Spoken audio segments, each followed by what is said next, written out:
Oi, gente, tudo bom? Vamos continuar o nosso estudo, estamos quase acabando esse livro, os quatro caminhos, quatro yogis, né? Os quatro caminhos yogis da autorrealização segundo Swami Vivekananda. Agora, hoje, nós vamos falar sobre a parte terceira do livro, que dá continuidade sobre o Karma Yoga. Então, vamos lá. O efeito principal do trabalho realizado pelos outros é o de nos purificar, por meio de esforço constante para fazer bem aos demais. Estamos tentando esquecer-nos de nós. Esse esquecimento do eu é a grande lição que devemos aprender na vida. Cada ato de caridade, cada pensamento de solidariedade, cada ação que represente auxílio, cada bom movimento retira de nossos pequenos eus a autoimportância e leva-nos a pensar em nós mesmos como os menores, os últimos, e portanto todos eles são bons. Nosso dever para com os demais significa ajudá-los, fazer bem ao mundo, porque teríamos de fazer bem ao mundo, evidentemente para ajudar o mundo. Não, esse deveria ser em nós o mais alto motivo. Mas se considerarmos bem, verificamos que o mundo não pede absolutamente o nosso auxílio. Este mundo não foi feito para que vós ou eu viéssemos ajudá-lo. Li certa vez um sermão que dizia: todo esse belo mundo é muito bom, porque nos dá tempo e oportunidade para ajudar os outros. Aparentemente, esse é um belo sentimento, mas não será uma blasfêmia dizer que o mundo precisa de nossa ajuda? Não podemos negar que há nele muita angústia. Ajudar outros é, portanto, a melhor coisa que podemos fazer, embora em última análise verifiquemos que ajudar os outros é apenas ajudar nós próprios. Quando eu era menino, tinha alguns ratinhos brancos. Conservava-os numa caixinha provida de pequenas rodas, e quando os ratos tentavam atravessar as rodas, ela girava e girava, e os animalzinhos não saíam do mesmo lugar. Assim é o mundo e o auxílio que nós lhes damos. O único auxílio vem do exercício moral que fazemos. O mundo não é bom nem mau. Cada homem manufatura o mundo para si próprio. Se um cego começar a fazer uma ideia do mundo, ele lhe aparece como duro ou suave, frio ou quente. Somos massas de felicidade ou angústia, e vimos isso centenas de vezes em nossas vidas. Geralmente os jovens são otimistas e os velhos pessimistas. Os jovens têm a vida diante de si. Os velhos queixam-se de que seus dias já passaram. Centenas de desejos que não podem realizar debatem-se em seus corações. Não obstante, ambos são tolos. A vida é o bem ou o mal, de acordo com o estado de espírito com que o contemplamos. Em si mesma não é uma coisa nem outra. O fogo em si mesmo não é bom nem mau. Quando ele nos aquece, dizemos como o fogo é belo. Quando nos queimamos o dedo, o cachorro tá achando um bicho que entrou pela janela, tá mordendo, que nojo. Desculpa, vou voltar. Ai, onde eu parei? Esses bichos. Isso. Quando nos queimamos, voltamos contra ele. Ainda assim, em si mesmo ele não é bom nem mau. Segundo ou usamos, ele nos dá a sensação de bom ou de mal. Assim também é o mundo, ele é perfeito. Perfeição no sentido de preenche seus fins. Podemos estar todo certo que continuará lindamente bem sem nós. E não precisamos preocupar nossa cabeça desejando ajudá-lo. Contudo, devemos fazer o bem. O desejo do bem é a mais alta força nutriz que temos, se soubermos todo o tempo que é um privilégio ajudar os outros. Não vos coloqueis num alto pedestal, com uma pequena moeda na mão, exclamando: aqui tens meu pobre homem. Mas agradecei a presença ali daquele homem pobre, para que, dando-lhe algo, possa ajudar a vós mesmos. Não é quem recebe o que tem a bênção, e sim quem dá.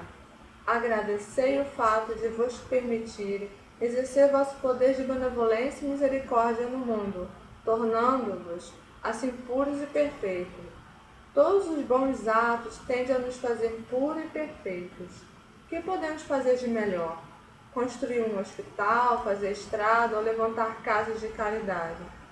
Podemos organizar a caridade e coletar 2 ou 3 milhões de dólares, construir um hotel com 1 milhão, com o segundo dar bailes e beber campanha, e com o terceiro deixar os funcionários roubarem a maior parte, ficando o resto finalmente para os pobres. Mas o que vem a ser tudo isso? Um furacão pode, em 5 minutos, deitar abaixo todas as nossas construções. O que faremos então? Uma erupção vulcânica pode varrer da face da terra todas as nossas estradas e hospitais, cidades e edifícios. Estou fazendo um chá aqui, vigiar para ele ficar frio. Aí a gente toma um pouquinho de chá de maçã, né, com canela antes de dormir, porque é bom pro sono. Vamos lá. Deixemos de paz toda essa tola conversa que gira em torno do bem que fazemos ao mundo. Ele não está esperando pela vossa ou pela minha ajuda.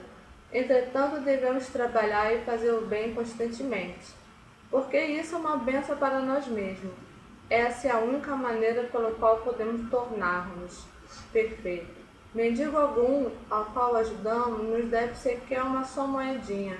Nós lhe devemos tudo, porque ele nos permitiu exercer nossa caridade para com a sua pessoa. É inteiramente errado pensar que fizemos ou podemos fazer bem ao mundo, ou pensar que ajudamos alguém. É um pensamento insensato, e todas as coisas sensatas trazem angústia. Pensamos ter ajudado certo homem e esperamos dele gratidão. E para não a manifesta, sentimos-nos infelizes, porque deveríamos esperar algo em retribuição daquilo que fizemos. Sede gratos ao homem que ajudais, pensar nele como um Deus. Não é um grande privilégio termos permissão para adorar a Deus através do auxílio do nosso semelhante? Se fôssemos realmente desapegados, escaparíamos de toda essa dor de inútil expectativa e poderíamos fazer alegremente bom trabalho no mundo. Jamais a infelicidade e a angústia vêm através de trabalho feito sem apego. O mundo continuará com sua felicidade e sua angústia através da eternidade. Havia um homem pobre que desejava algum dinheiro. Ele tinha ouvido dizer que se conseguisse agarrar um gênio, poderia ordenar-lhe que ele trouxesse dinheiro ou qualquer outra coisa que desejasse. Ele estava, portanto, muito ansioso para agarrar um gênio. Foi procurar um homem que lhe desse um gênio. E acabou por encontrar um sábio com grandes poderes. Solicitou seu auxílio e o sábio perguntou-lhe o que fazia ele com um gênio. Desejo um gênio para trabalhar em meu benefício. Ensinar-me como agarrar um, Senhor. Ensinai-me como agarrar um, Senhor. Desejo isso mais do que tudo. Mas o sábio respondeu: não vos preocupeis, voltai para a vossa casa. No dia seguinte, o homem tornou a procurar o sábio e começou a chorar e a suplicar: dai-me um gênio, preciso de um gênio, Senhor, para ajudar-me. O sábio acabou por aborrecer e lhe disse: tomai este talimã, repete esta palavra mágica e o gênio virá, fazendo o que quer que lhe ordeneis fazer. Mas tente cuidado, os gênios são terríveis e devem ser mantidos constantemente ocupados. Se deixardes de dar trabalho ao vosso, ele vos tirará a vida. O homem respondeu: isso é fácil, posso dar-lhe trabalho por toda a sua vida. Então foi para uma floresta e, depois de ter repetido longamente a palavra mágica, um enorme gênio lhe apareceu e disse: Sou um gênio. Fui conquistado por tua magia, mas deveis manter-me constantemente ocupado. No momento que deixares de me dar trabalho, eu te matarei. Faz barulho. Merlin, Merlin, para de barulho. Para, menino, eu tô mudo. Está tarde da noite, não pode fazer barulho, não. Olha lá, fala com o pessoal, lá. Tá muito tarde, não pode fazer barulho, não. Deixa o cachorro na rua fazer barulho sozinho. Olha lá, o pessoal tá te vendo fazer tumulto, ó. O pessoal tá te vendo desesperado, querendo ir pra janela latir pro cachorro da rua. Para. Cadê minha? Vai lá pegar minha. Cadê minha? Vai lá pegar minha. Vai pegar minha. Olha a minha.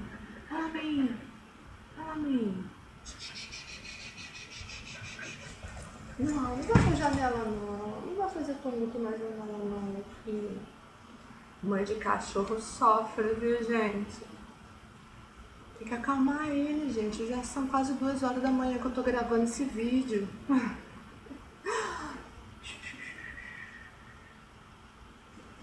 Aproveitar e tomar um pouquinho de chá. Vamos tomar um pouquinho de chá. Chá de maçã com canela.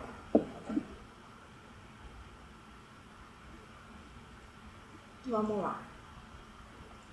O homem disse: constrói-me um palácio.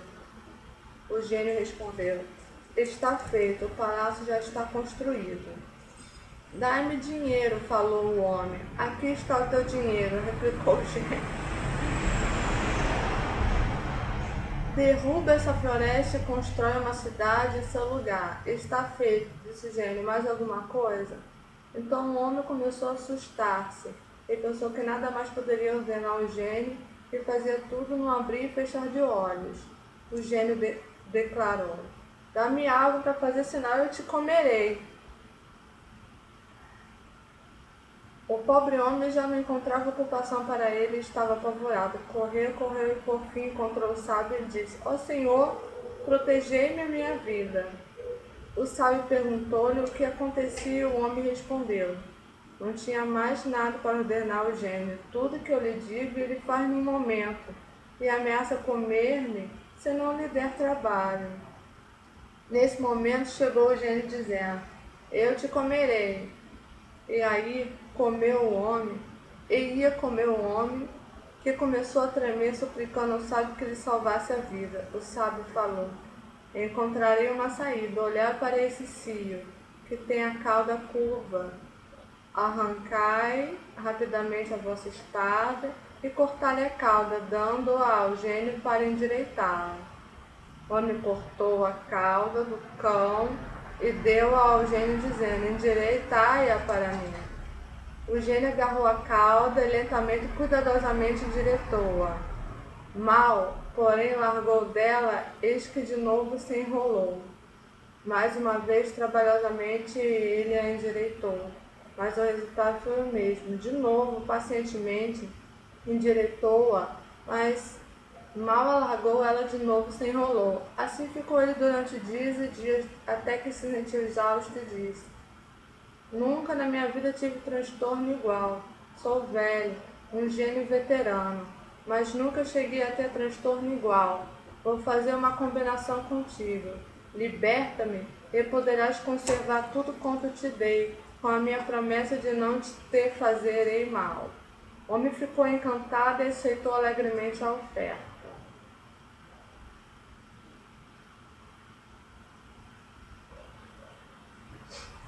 Este mundo é como a cauda enrolada de um cão.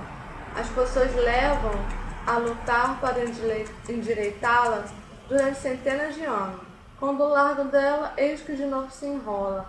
Como poderia ser de outra maneira? É preciso primeiro saber como trabalhar sem apego, para que não se chegue a ser um fanático.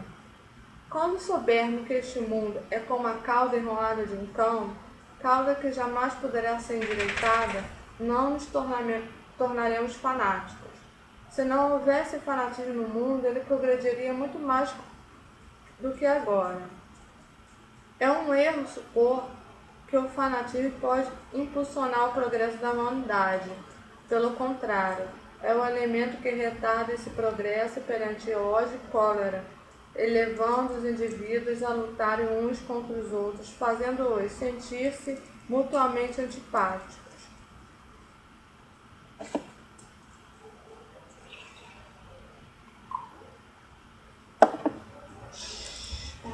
Não vai fazer barulho não, deita aqui, mamãe, deita. Seja educadinho, deita aqui, mamãe, deita. Cadê a bolinha, meu babador? Deita aqui, Merlin. Deita, deixa o cachorro latir sozinho na rua. Você não pode fazer barulho não. Onde é pai? Pensamos que o que quer que possuamos ou façamos é a melhor coisa do mundo, e que o que não possuímos nem fazemos nada vale. Lembrai-vos sempre, portanto, da história da cauda enrolada do cão. De cada vez que tiveste tendência para vos fanatizar, não preciseis preocupar-vos ou ficar insônios por causa do mundo.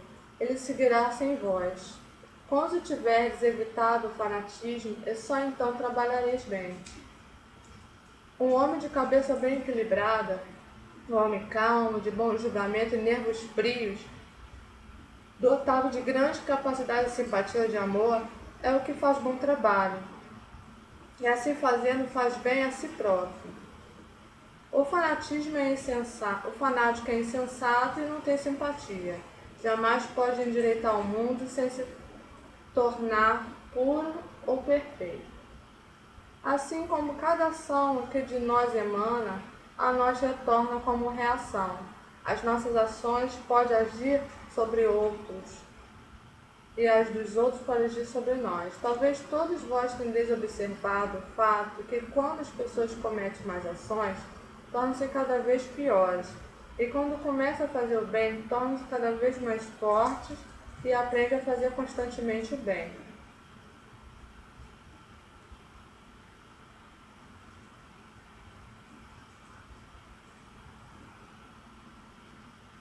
Essa intensificação da influência da ação não de ser explicado em qualquer outro terreno, senão o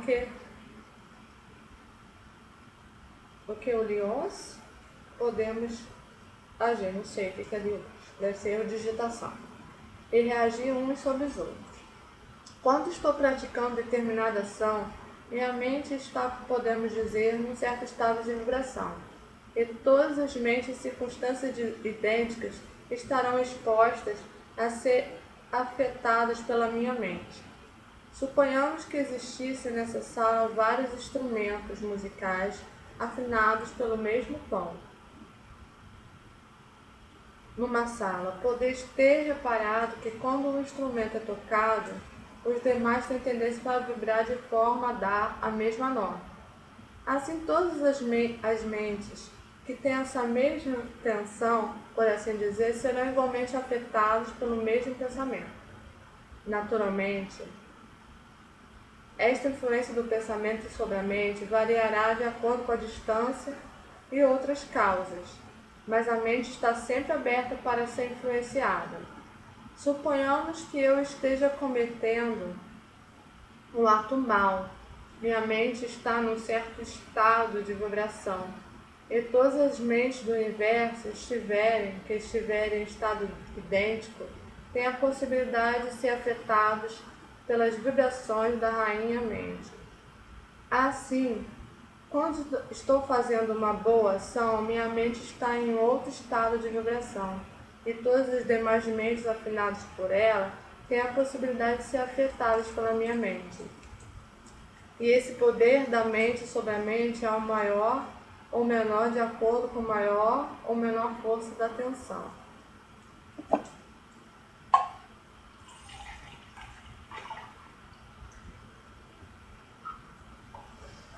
É um calor danado aqui. Rio de Janeiro é muito quente, Niterói principalmente. Um chazinho quente é bom que dá um suador, dá uma limpeza por dentro. Depois um banho antes de dormir, depois do chá e dessa leitura. Entra no subconsciente, ó a dica. Vamos lá. Seguindo um pouco mais esse símile, é muito possível que, tal como as ondas de luz podem viajar durante milhões de anos antes de alcançar qualquer objeto, as ondas do pensamento também podem viajar centenas de anos antes de encontrar um objeto com o qual possam vibrar em uníssono. É muito possível, portanto, que esta nossa atmosfera esteja repleta de tais pulsações de pensamento, tanto bons como maus. Cada pensamento projetado a cada cérebro vai pulsando, por assim dizer, até encontrar um objeto daquele que o receba. Qualquer mente que esteja aberta para receber alguns desses impulsos, os receberá imediatamente. Assim, quando o homem comete más ações, leva sua mente a um estado de tensão, e todas as ondas correspondentes a esse estado de tensão, você pode dizer já estar na atmosfera, lutarão para entrar em sua mente. Corremos, portanto, um duplo perigo ao fazer o mal. Primeiro, abrimos-nos a todas as más influências circundantes. Depois, criamos o mal que afetará outros, talvez centenas de anos a partir de então. Olha só, fica quietinho, bota no sono não, vai dormir. Vai dormir. Tá muito agitado, eu sei que tá quente. Vamos lá.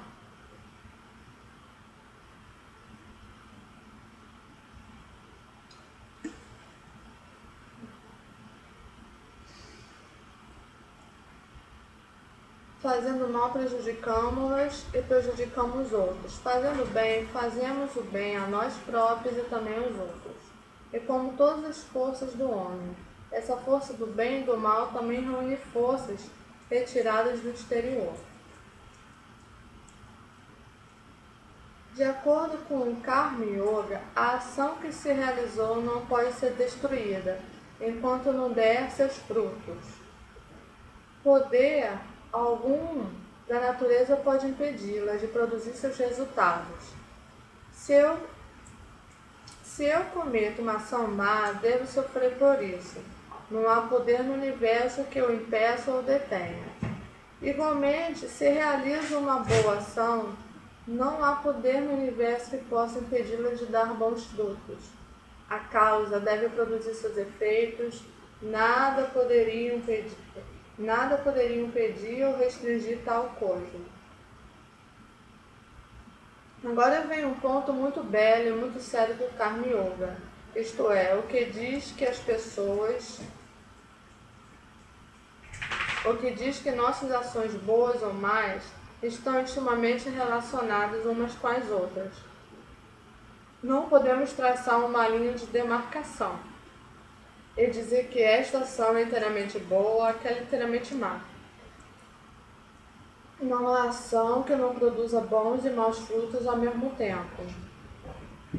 Para dar um exemplo mais próximo, eu estou falando convosco e alguns de vós talvez pensem que estou fazendo bem.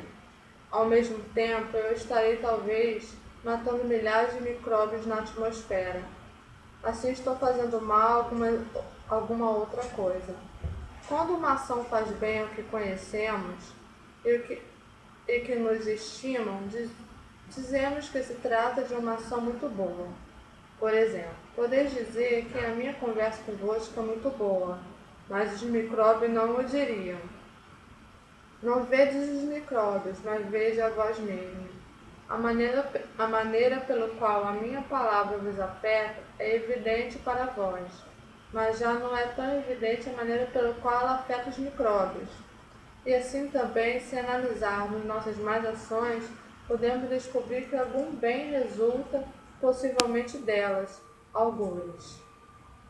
Aquele que numa boa ação vê que existe algo de mal, e no meio do mal vê que há algo de bom, conheceu o segredo do trabalho. E o que se segue daí?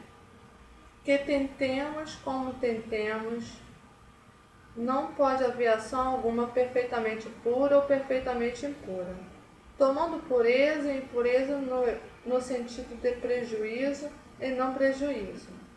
Não podemos respirar nem viver sem prejudicar outros. Cada bocado de comida que ingerimos é tirada de uma outra boca. Nossas vidas vão apertando outras vidas. Podem ser as vidas de homens, animais ou pequenos micróbios, mas algumas delas não estaremos comprimindo. Mas alguma delas nós estaremos comprimindo. Tá certo? Sendo esse o caso, segue-se naturalmente que a perfeição jamais pode ser atingida pelo trabalho. Podemos trabalhar através de toda a eternidade, mas não encontraremos a saída desse intricado labirinto. Podeis trabalhar, trabalhar e trabalhar. Não haverá fim para essa associação inevitável de bem e de mal nos resultados do trabalho. O segundo ponto a considerar é o seguinte: qual é o fim do trabalho? Verificamos que a vasta maioria das pessoas em cada país acredita que haverá época em que o mundo se tornará perfeito, quando não mais haverá doença ou morte, infelicidade ou perversidade. Essa é uma ideia ótima, uma boa força motriz para inspirar e animar os ignorantes. Mas se refletirmos por um momento, veremos, a julgar pela própria ideia, que ela não se realizará. Como poderia ser assim? Se vemos que o bem e o mal são o verso e o reverso da mesma moeda, como podeis ter o bem sem o mal ao mesmo tempo? O que queremos dizer quando falamos da perfeição? Vida perfeita é uma contradição de termos. A própria vida é um estado de luta contínua entre nós próprios e tudo quanto é exterior. A cada momento estamos realmente lutando com a natureza externa. E se formos derrotados, nossa vida se irá. Há, por exemplo, uma luta contínua pelo alimento e pelo ar. Se nos faltar o alimento e o ar, morreremos. A vida não é uma coisa simples e a fluir suavemente, mas é um efeito composto. É a essa luta complexa entre algo interno e o mundo externo que chamamos vida. Portanto, está claro que quando a luta cessar, haverá um fim para a vida. O que consideramos felicidade ideal é isso, a cessação dessa luta. Mas a essa altura a vida cessará, pois a luta só pode ter fim quando a própria vida estiver terminada. Já vimos que, ajudando o mundo, ajudamos a nós próprios. O efeito principal do trabalho realizado em benefício do outro é purificar-nos. Por meio do esforço constante para fazer o bem a outros, estamos tentando esquecer-nos de nós mesmos. E esse esquecimento do eu é a grande lição que temos de aprender na vida. O homem pensa incessantemente que se pode fazer feliz. E após anos de luta, verifica finalmente que a verdadeira felicidade consiste em matar o egoísmo, e que ninguém pode fazê-lo e faz a não ser ele próprio. Cada ato de caridade, cada pensamento de simpatia, cada ação de socorro, cada boa ação tira um tanto de alta importância de nossos pequenos erros, eleva-nos a pensar em nós mesmos, como os menores, como os últimos, portanto, são todos bons. Aqui verificamos que Inanni e Baku e Karma chegam todos a um mesmo ponto. O mais alto ideal é a eterna e inteira abnegação do eu. Quando não mais existe eu, mas tudo é vós, consciente ou inconsciente, o Karma Yoga leva a tal objetivo.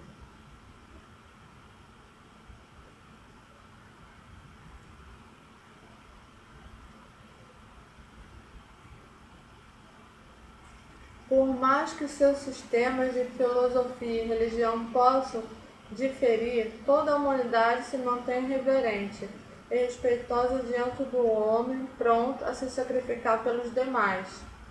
Não é absolutamente uma questão de credo ou doutrina. Mesmo homens que muito se opõem a todas essas ideias de religião, sente quando assiste a um desses atos de completo sacrifício do eu, que deve reverenciá-lo. Não tendes visto que mesmo o cristão mais intolerante, quando lê A Luz da Ásia, de Edwin Arnold, reverencia a Buda, que não pregou Deus algum, mas apenas o sacrifício do eu. A única coisa que o tolerante não sabe é que seu próprio objetivo e meta na vida são extremamente os mesmos que animam o que deles diferem.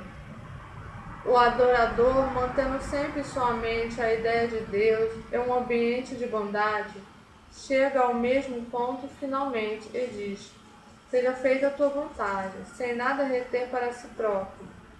Isso é abnegação.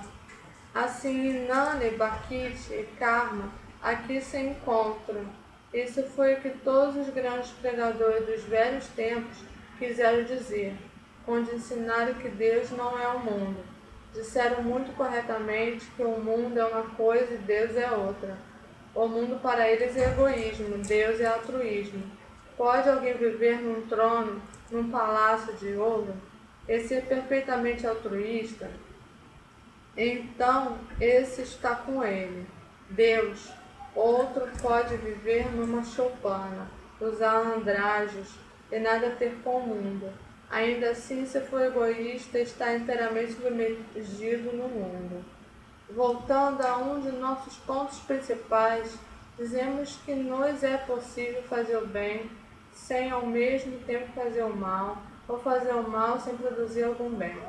Sabendo isso, como podemos trabalhar? Houve seitas nesse mundo, entretanto, que tiveram uma forma espantosamente disparatada de pregar o suicídio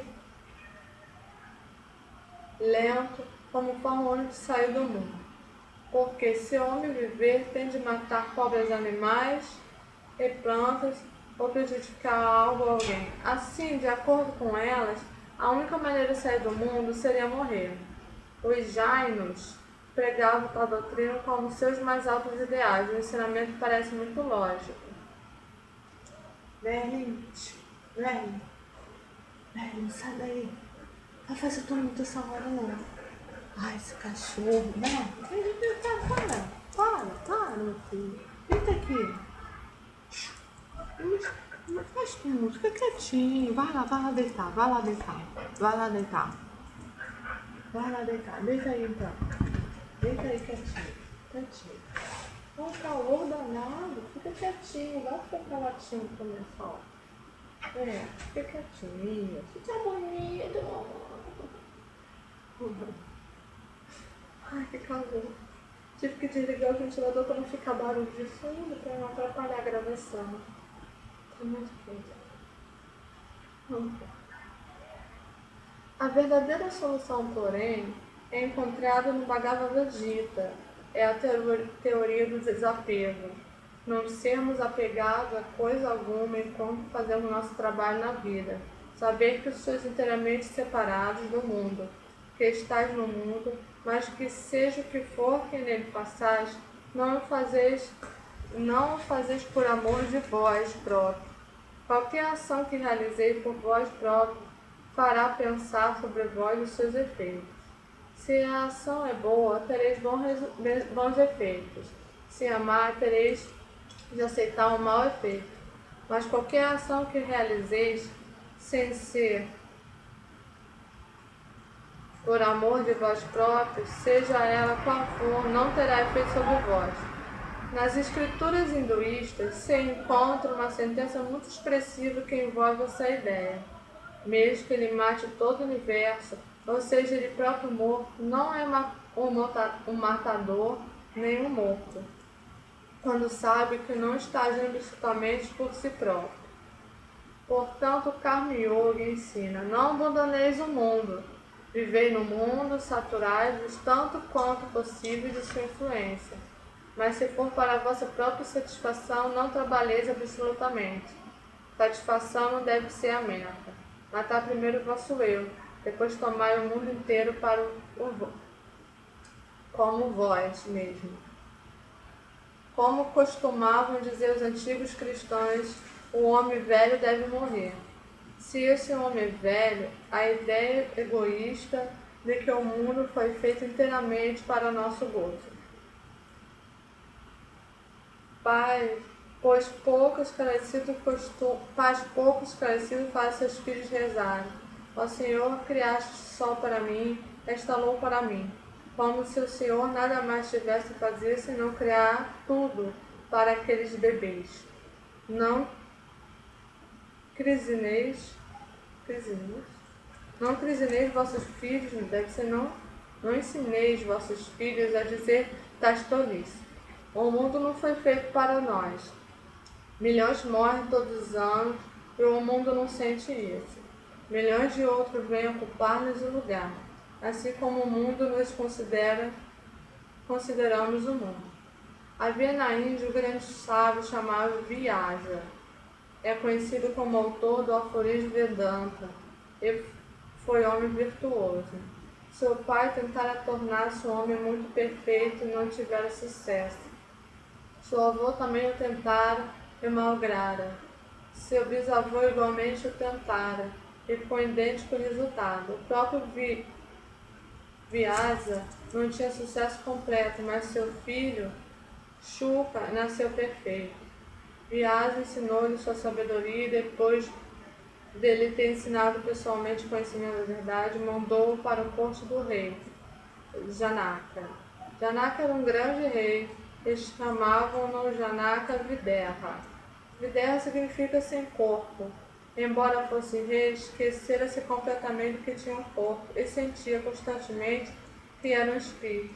O jovem Shuka lhe foi enviado para com ele aprender.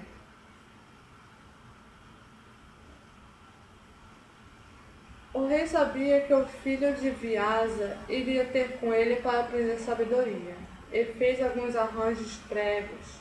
Quando o moço se apresentou às portas do palácio, os guardas não tomaram conhecimento dele, indicaram-lhe apenas um lugar para sentar-se.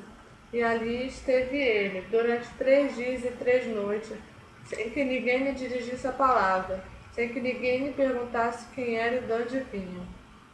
O jovem era filho de um grande sábio, sendo seu pai reverenciado em todo o país. Ele próprio era uma das pessoas mais respeitadas. Entretanto, os guardas interiores vulgares do palácio não tomaram conhecimento dele. Depois disso, e subitamente, os ministros do rei e todos os grandes oficiais da corte vieram ter com ele e o receberam como maiores honrarias. Conduziram-no para o interior do palácio e levaram-no para aposentos esplêndidos, oferecendo a mais fragrante banhos e os mais maravilhosos roupagens. Durante 8 dias mantiveram ali em toda espécie de luxo. O rosto sereno e solene de Shuka não se alterou na mínima coisa ante as modificações do tratamento. Foi no luxo mesmo enquanto esperara à porta do palácio. Levaram-no então à presença do rei. Este estava em seu trono e havia música, dança e outras diversões no salão. Dando-lhe uma taça cheia de leite até as bordas, o rei pediu ao jovem que fizesse 7 vezes a volta ao salão, sem derramar uma só gota do líquido. Shuka apoiou a taça e iniciou sua caminhada em meio à música e à atração de belos rostos. Conforme lhe recomendara o rei, deu 7 voltas, sem que uma só gota do leite se derramasse. A mente do jovem não podia ser atraída por alguma coisa no mundo, a não ser que ele permitisse. Quando levou a taça ao rei, este lhe disse: "O que teu pai te ensinou e o que aprendeste por ti mesmo? Eu só poderei repeti-lo. Conheceste a verdade. Volta para a tua casa." Assim, o homem que conseguiu autodomínio não pode sofrer qualquer influência externa. Para ele não há mais escravidão. Sua mente tornou-se livre. Só um homem assim está preparado para viver bem no mundo. Alguns são pessimistas e dizem: como é horrível esse mundo, como é perverso.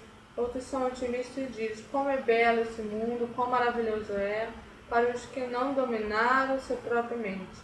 O mundo ou é cheio de mal ou no máximo uma mistura de bem e de mal. Este mesmo mundo se tornará um mundo feliz para nós quando nos fizermos senhores da nossa mente.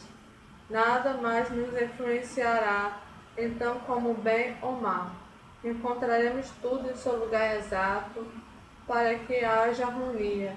Com frequência, os homens que começam dizendo ser o mundo um inferno acabam por afirmar que ele é um paraíso, quando conseguem obter a prática do autodomínio.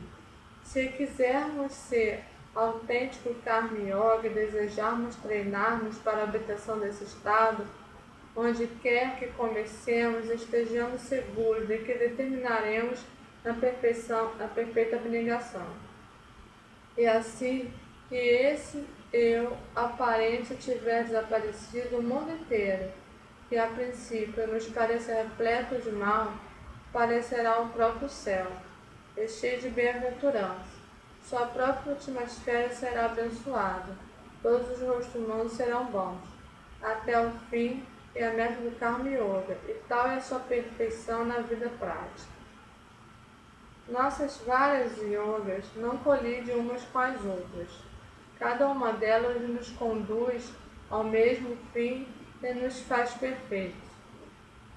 Apenas tem de ser laboriosamente praticado. Todo o segredo está na prática. Deveis primeiro ouvir, depois pensar e em seguida praticar. Essa é a regra de cada yoga. Primeiro, tentes que ouvir falar nelas e compreender de que se trata. E muitas coisas que não compreendeis serão fazendo claras pelo constante ouvir e pensar. É duro entender tudo imediatamente. A explicação de tudo está em vós mesmo. Afinal, ninguém jamais foi realmente ensinado por outrem. Cada um de nós tem de ensinar a si próprio. O mestre externo oferece apenas a sugestão que acorda o mestre interno para o trabalho e a compreensão das coisas. Então as coisas se farão mais claras para nós através do nosso próprio poder de percepção e pensamento, e nós as compreenderemos em nossas próprias almas. E tal compreensão se desenvolverá no intenso poder da vontade.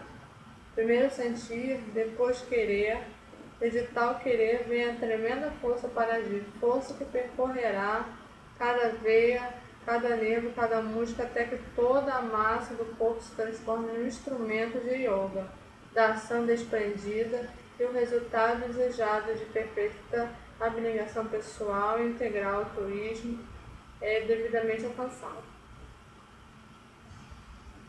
Esse resultado não depende de qualquer dogma, doutrina ou crença. Trata-se de um cristão, de um judeu, de um pagão, não importa. Sois destituídos de egoísmo? Essa é a pergunta. Se eu sei, sereis perfeitos sem nenhum só livro religioso. Sem isso, há só igreja o templo. Cada um das nossas yogas é adequada para fazer o homem perfeito sem auxílio dos demais. Que todas têm a mesma finalidade. As yogas da ação, da sabedoria e da devoção são todas capazes de servir como meio direto e independentes para a obtenção do moksha. Só os tolos, não os sábios, dizem que o trabalho e a filosofia são coisas diferentes. Os sábios sabem que, embora aparentemente difiram uma da outra, elas conduzem finalmente ao mesmo objetivo da humana perfeição. Falou. Olha, gente, a gente vai continuar a quarta parte do Karma Yoga no próximo vídeo, tá?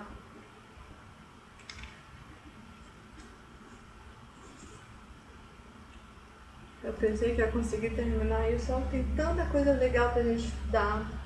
Eu baixei um livro, não baixei, não, só achei no Scribd, eu não tenho pra baixar, liberei tudo. Lá da Espanha, de um escritor da Espanha, que ensina a ter uma consciência solar, seguir essa consciência solar e que ele consegue se fixar olhando fixo para o sol e se comunicar com o sol e receber certa sabedoria, certos níveis de consciência. E diz que e também fala um pouco sobre o viver de luz, que aquelas pessoas que não comem comida física, mas ficam olhando para o sol e captam o prana que é suficiente para o seu organismo para ficar vivo. Vamos ler isso também, esse livro inteiro. Todos os livros que eu falei para vocês vai ser o livro inteiro, da introdução até a última frase do último capítulo. Tchau, gente.